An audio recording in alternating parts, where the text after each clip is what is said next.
6:45, this is the Sri Lanka Broadcasting Corporation. The news edited by Danushka Madhavala, read by Soundithavam. The Thai Prime Minister will visit Sri Lanka in February to sign free trade agreement. The central bank governor spotlights Parrott law for maintaining banking system's stability. Colombo's consumer price inflation increases to 4% in December. Alarm raised as more than 87,000 dengue cases reported in 2023. In foreign news, Argentina pulls out of plans to join BRICS bloc. In sports, Pat Cummins takes 10 wickets in second test between Australia and Pakistan to seal series.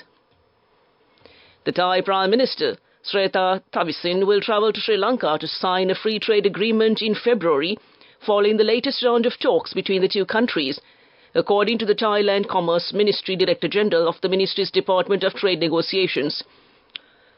Told the media yesterday that Sri Lanka hosted the 9th round of FTA negotiations with Thailand from December 18th to the 20th. FTA negotiations between the two countries resumed in November after they were put on hold for 4 years due to the COVID-19 pandemic and the ongoing restructuring of Sri Lanka's government agencies. The Director General said the latest round of talks agreed on rules on trade services, investments and economic cooperation. The Thai Commerce Ministry will submit the results to the Cabinet for approval before the Premier travels to Sri Lanka to sign the agreement in February, as per an invitation by the Sri Lankan President Ranil Wickremesinghe, she said. Despite being a small country of 22 million people, Sri Lanka plays a significant role in maritime freight in the Indian Ocean, and it is home to abundant natural resources such as gemstones, graphite and aquatic animals. Many industries in Thailand will benefit from the FTA, including those in automotive, fashion, gems, metal, electronic goods, machinery, rubber gloves, pet food and corn. They also added that the FTA will also benefit service firms, including those in finance, insurance, tourism and research, and amid development. From January to October this year, the value of the two-way trade between Thailand and Sri Lanka was more than $320 million. The Health Minister Ramesh Pathirina says that about 600 complaints are received every year regarding medical negligence in hospitals by health staff, including doctors. He said that the number of complaints remains at the same level this year as well as last year, and the problem arises as to whether the health sector is doing its best for the patients. The minister stated this at a ceremony held yesterday at the Peradeniya Teaching Hospital. He also emphasized that many mistakes had been identified during the analysis of the complaints made by the patients.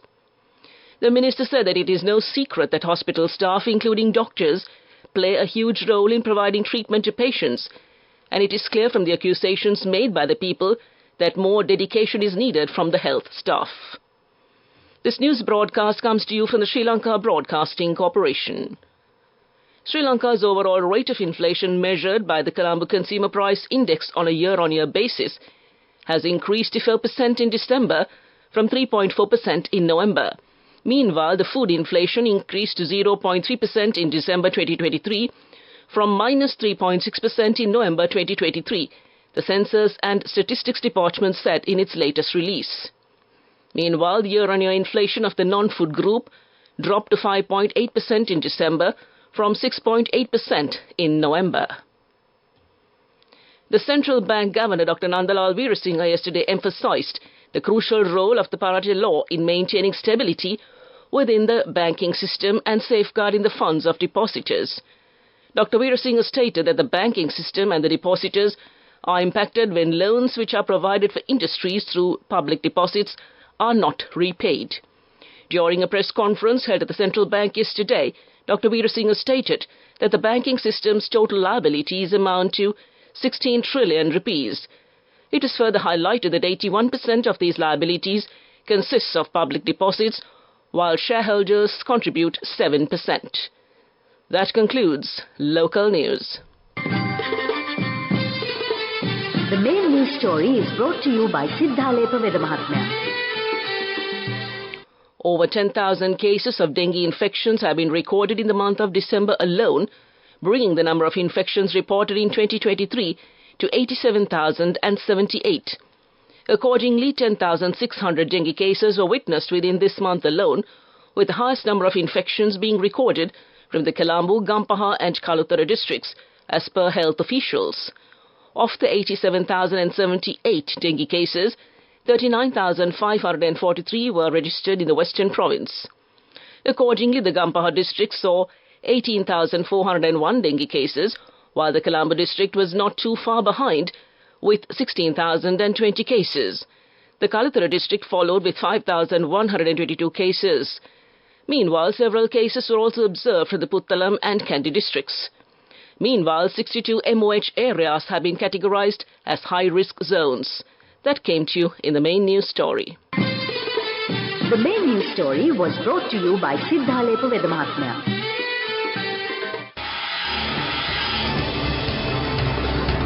This is Watchlight. All sluice gates at the Parakrama Samudra were opened by 2 feet each from yesterday morning due to incessant rain experienced in the Polonnaruwa district during the past 2 days. The police said that traffic between Gallella and Malampitiya on the Polonnaruwa-Batikale road was hampered due to the inclement weather in the area yesterday. The police urged motorists travelling to Batikale to use alternative routes via Giritale, Alahara, Bakamuna and Dehiyattakandiya. That came to you in Watchlight. Coming up, World News.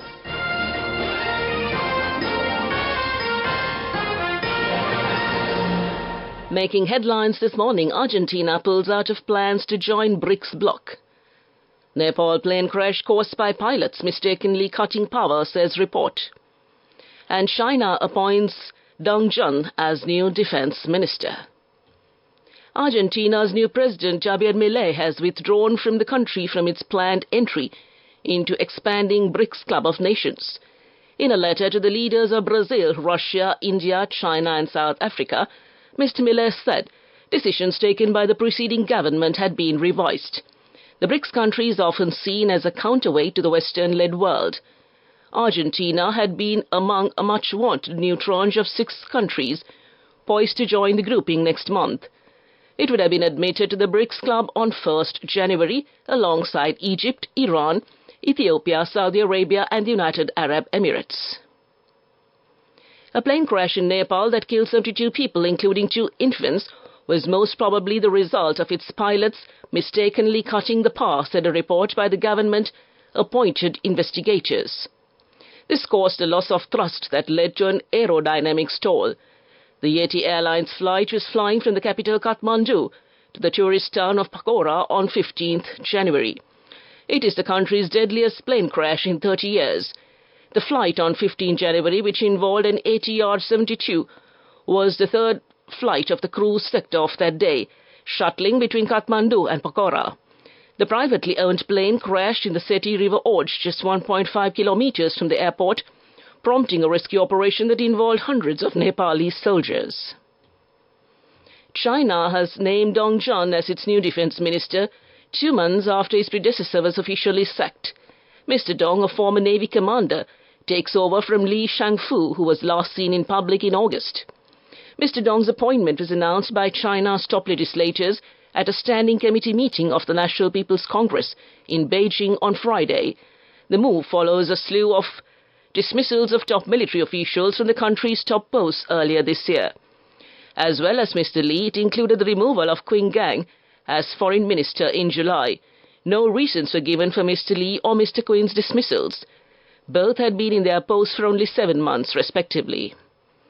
Back to the headlines of the world news. Argentina pulls out of plans to join BRICS bloc. Nepal plane crash caused by pilots mistakenly cutting power, says report. And China appoints Dong Jun as new defense minister. That concludes this bulletin of world news. Development news. The governor of Antwerp, Belgium, Cathy Burke's head of mission to the European Union for Sri Lanka, Ambassador Grace Asirwadam, engaged in discussion on the efforts taken to combat climate change by both national and international stakeholders. The meeting took place last week in Antwerp. Governor Burke highlighted Antwerp's recognized environmental consciousness within Belgium, citing its strategic position and commitment to sustainable practices. She underscored the significance of Antwerp as a hub for sustainability initiatives, emphasizing its role in shaping Belgium's broader environmental agenda. That's development news. Moving on with sports news. Pat Cummins finished with 10 wickets in the match as Australia beat Pakistan by 79 runs inside 4 days in Melbourne to seal a Test series victory. Captain Cummins took 5 for 49 as Pakistan were bowled out for 237 in their second innings, chasing 317 for victory. The match was delicately poised with Pakistan 290 for 5 before they lost their last 5 wickets for just 18 runs. The last 4 batters all fell for ducks, with Mitchell Starc supporting Cummins with 4 for 55. Victory gives Australia an unassailable 2-0 lead in the 3-match series, with the final test starting on 2nd January in Sydney. That's sports news. We take a look at business news next. On the first day of the new year 2024, when you make your first deposit in any SPE, you will receive a token gift. May this new year bring you happiness, joy, and abundance of savings. National Savings Bank. Business News, sponsored by National Savings Bank, the safest place for your money. Google has agreed to settle a US lawsuit claiming it invaded the privacy of users by tracking them even when they were browsing in private mode. The class action sought at least $5 billion from the world's go-to search engine and parent company Alphabet. Large technology firms have faced increased scrutiny of their practices in the US and beyond. That's business news, economic news up next. Business News, sponsored by National Savings Bank, the safest place for your money. On the first day of the new year 2024, when you make your first deposit in any SPE, you will receive a token gift. May this new year bring you happiness, joy, and abundance of savings. National Savings Bank. And now in economic news. L'Oreal heiress Françoise Bettencourt-Meyers has become the first woman to amass a $100 billion fortune, according to a ranking of the richest people in the world. The French beauty empire, founded by her grandfather, is on track for its best stock market performance in decades. L'Oreal shares rose to a record high in Paris on Thursday. The firm has seen its sales rebound after the pandemic, when people under lockdown used less makeup. The net worth of Mrs. Bettencourt-Meyers, aged 70, crossed $100 billion fortune on the Bloomberg Billionaires Index, making her the 12th richest person in the world. That's economic news. Weather report. Showers or thundershowers will occur at times in the eastern and Uva provinces, also in Polonnaruwa, Matale, Nuwara and Hambantota. Fairly heavy showers above 75 millimeters are likely at some places. Several spells of showers will occur in the northern province, in the Anuradhapura and Kandy districts as well. Showers or thundershowers may occur at several places elsewhere off the island after 2 p.m. Fairly strong winds, about 30 to 40 kilometers per hour, can be expected at times in the eastern slopes of the central hills, in the northern, north-central and northeastern, eastern, Uva and southern provinces. Misty conditions can be expected at some places in the Sabragamu and western provinces during the morning. To conclude this bulletin of news, a recap of the headlines. The Thai Prime Minister will visit Sri Lanka in February to sign a free trade agreement. The central bank governor spotlights a Parate law for maintaining banking system's stability. Colombo's consumer price inflation increases to 4% in December. Alarm raised as more than 87,000 dengue cases reported in 2023. Argentina pulls out of plans to join BRICS bloc. And Pat Cummins takes 10 wickets in second test between Australia and Pakistan to seal series. With that, we conclude this morning's news broadcast, and now it's back to your regular Saturday morning host, Sanal P, across the glass pane, smiling and looking forward to 2024. Well, Sanal, a very good morning to you, and all good wishes to you for the new year, and also to our listeners tuned in, the very best to you for 2024.